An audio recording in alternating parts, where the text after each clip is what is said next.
दिल्ली के सत्ता पर कौन मारेगा कब्जा, सभी बड़े न्यूज चैनल ने जारी कर दिया है एग्जिट पोल। हमारा एग्जिट पोल क्या कहता है, हमने भी एक छोटा सा सर्वे किया है और हमारे सर्वे में कौन सी पार्टी लीड करते हुए नजर आ रही है या कौन सी पार्टी इस बार दिल्ली इलेक्शन में जीतने वाली है।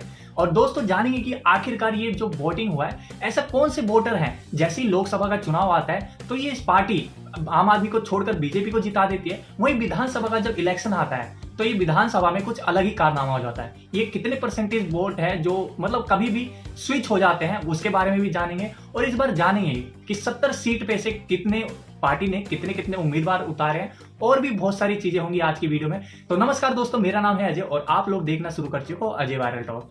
तो दोस्तों इलेक्शन था 5 फरवरी को दिल्ली में, और दिल्ली में इलेक्शन के साथ ही 70 सीटों पे वोटिंग हुई।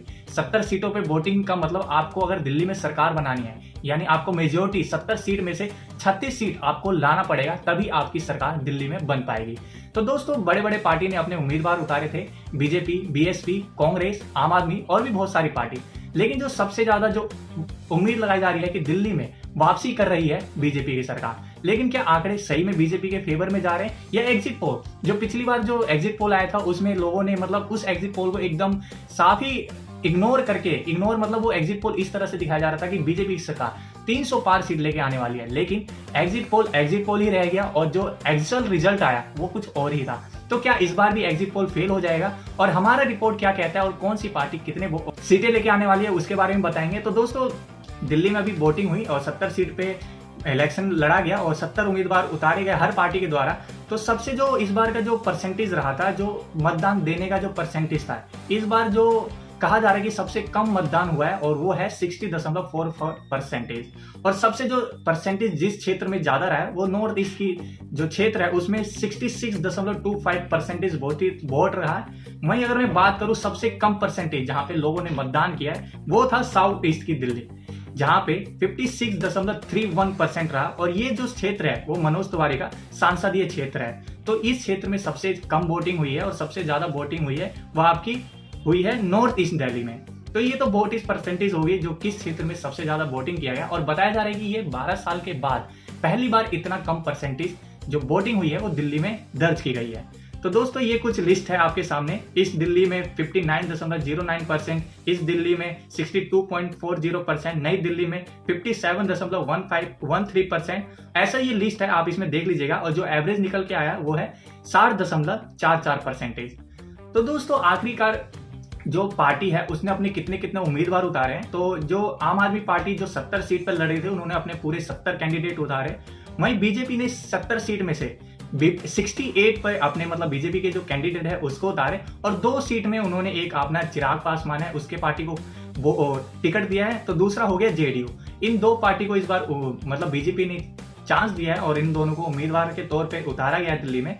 तो ये तो आपके हो गए बीजेपी और आम आदमी। कांग्रेस ने भी अपने पूरे कैंडिडेट उतारे 70 के 70। वहीं मैं बीएसपी की बात करूं तो बीएसपी ने भी 70 सीट में से 69 पे अपने कैंडिडेट उतारे हैं। वहीं एआईएमआई नेता ने अपने 2 सीट पे लड़ा है। वहीं एनसीपी ने 30 सीटों पर चुनाव लड़ा है और सीपीआई ने 6 सीटों पर अपना उम्मीदवार उतारे हैं। तो ये तो परसेंटेज होगी कि किस पार्टी ने कितने उम्मीदवार उतारे हैं और किस पार्टी ने इस बार नए चेहरों को चांस दिया है। तो बहुत से जो है बीजेपी में नए चेहरे इस बार देखने को मिल रहे हैं और बहुत से चेहरे को इस बार टिकट नहीं दिया गया है। वो अपनी पार्टी का कुछ भी मतलब कारण हो सकता है कि क्यों नहीं दिया गया। तो दोस्तों मैं एक फैक्चुअल डाटा पे बात करता हूं कि जब आम आदमी पार्टी की सरकार आई थी 2013 में, तो ये जो आम आदमी को जो परसेंटेज मिला था वोटिंग का परसेंटेज मतलब सीट मिली थी वो थी 28%। 2013 में कुल मतदान हुआ था 65.63%, जिसमें से आम आदमी पार्टी को 28 सीट मिली थी। वहीं बीजेपी को 31 सीट मिली थी और कांग्रेस को 8 सीट। लेकिन 2013 में ये पार्टी गठबंधन में आई, मतलब आम आदमी पार्टी और कांग्रेस ने मिलकर गठबंधन करके ये सरकार बनाई थी। लेकिन 2 साल के बाद ये सरकार नहीं चल पाई और टूट गई। और इसके बाद जब इलेक्शन दोबारा हुआ 2015 में, तो 2015 में बम्पर जीत के साथ आम आदमी पार्टी ने 67 सीट अपने फेवर में लेके आए, तो वहीं 3 सीट बीजेपी के फेवर में चली गई। तो दोस्तों यहाँ पे कांग्रेस का तो सुपरा साफ हो गया। वहीं 2013 में भी सेम था, 2015 में तो पूछो मत क्या हाल किया है, मतलब कांग्रेस का खाता तक नहीं खुला, जमानत जब्त हो गई, इस तरह का सिचुएशन था 2015 में। 2015 के बाद 2020 में बात करूं तो 2020 में आम आदमी पार्टी को 62% नहीं 62 सीट मिली थी, वहीं बीजेपी को 8 सीट और कांग्रेस का इसमें भी खाता नहीं खुल पाया। और 2020 में जो मतदान का परसेंटेज था वो 62.59% था। तो दोस्तों देख सकते हैं जिस तरह से आपको 62.5% दिख रहा है, तो उसी तरह से अगर आम आदमी पार्टी को देखा जाए तो 62 सीट मिली है। वहीं 2015 की बात करूं तो 67.12% था, तो आम आदमी पार्टी को भी 67 सीटें मिली थी। वहीं मैं 2013 की बात करूं तो 2013 में 65 सीट थी, लेकिन वहां पे पहली बार ये पार्टी आई थी, तो वहां पे नई पार्टी को मौका देने में लोग हिचकिचा रहे थे। फिर भी 28 सीट लेके आना अपने आप में बहुत बड़ी बात है। वहीं कांग्रेस 8 सीट ले गए, बीजेपी 31 सीट ले गए। आखिरकार मैं इतना सारा आपको एक्सप्लेन क्यों कर रहा हूं, और ये जो स्विंग वोटर है आखिरी टाइम में कहां से आ जाते हैं, जो कि पूरा सत्ता दिल्ली की जो गवर्नमेंट है उसको चेंज कर देते हैं। आप लोगों ने देखा होगा कि जब लोकसभा के चुनाव आते हैं तो उस टाइम सातों की सातों सीट बीजेपी जीत जाती है, और जैसे विधानसभा के चुनाव आते हैं वैसे आपका आम आदमी पार्टी की सरकार बन जाती है। तो ये जो स्विंग वोटर हैं, जो कि दिल्ली में बताया जा रहा है कि 18 से 20% स्विंग वोटर हैं, जो कि अपना मतदान स्विंग कर जाते हैं, मतलब सिचुएशन के हिसाब से पलट जाते हैं, सत्ता पलट देते हैं इनके वोट डालने से। तो ये 18-20% ऐसे वोटर हैं जो कि कभी भी सत्ता को चेंज कर देते हैं। जैसे लोकसभा में सातों की सातों सीट बीजेपी जीत जाती है, लेकिन ऐसे ही 9 महीने या 1 साल में ऐसा क्या हो जाता है कि यही स्विंग वोटर दिल्ली में आम आदमी पार्टी की सरकार बना देती है। तो ये स्विंग वोटर बहुत ही ज्यादा मायने करता है, और इस बार देखना होगा कि क्या ये स्विंग वोटर इस बार फिर से स्विंग किया है कि इस केंद्र में तो बीजेपी सरकार बना दी है इन्होंने, और राज्य कह रहा हूं ये जो अपना दिल्ली में है उसको क्या आम आदमी पार्टी की सरकार दोबारा बनाएंगे, क्योंकि ये तो 8 तारीख को जो रिजल्ट आएगा उसमें ही पता चलेगा। बहुत सारे मीडिया हैंडल ने सीधा बताया कि इस बार बीजेपी की सरकार बनने जा रही है, लेकिन आखिरकार मेरा जो एनालिस्ट है वो क्या कहता है, और मेरे जो सोर्सेज हैं उन लोगों ने आखिरकार क्या मुझे रिपोर्ट दिया है। तो जहां तक मुझे बताया गया है कि इस बार जो बीजेपी की सरकार नहीं आएगी, कारण बताता हूं। ऐसे बहुत सारे वोटर हैं, जब मैं वोट डालने गया बहुत सारे लोगों से मैंने बात किया, जो मुंह पे है वो दिल में नहीं है, जो दिल में है वो जुबान पे नहीं है। मतलब बहुत से वोटर इनको कोई मुद्दा ही नहीं मिला कि हम किस आधार पे वोट करें। तो उन्होंने कहा कि जो रिपीटेड सरकार है वो अच्छा कर रही है तो उन्हीं को दे देते हैं वोट।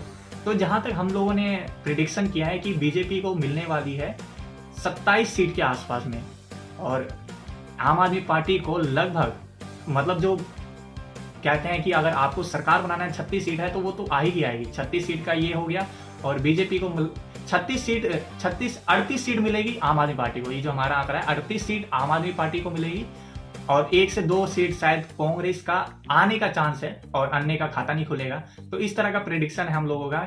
लेकिन जहां तक देखा जा सकता है कि कांग्रेस का मुश्किल चांस है, क्योंकि जब भी बात आती है कि कांग्रेस का खुद का स्टैंड कहां देखने को मिलेगा, एक तरफ जहां चंडीगढ़ में देख सकते हैं कि इनका मेयर का चुनाव हो रहा है, उसमें जहां आम आदमी पार्टी और कांग्रेस एक साथ मिलकर चुनाव लड़ रही है, लेकिन दिल्ली में जस्ट इसका अपोजिट देखा जा रहा है।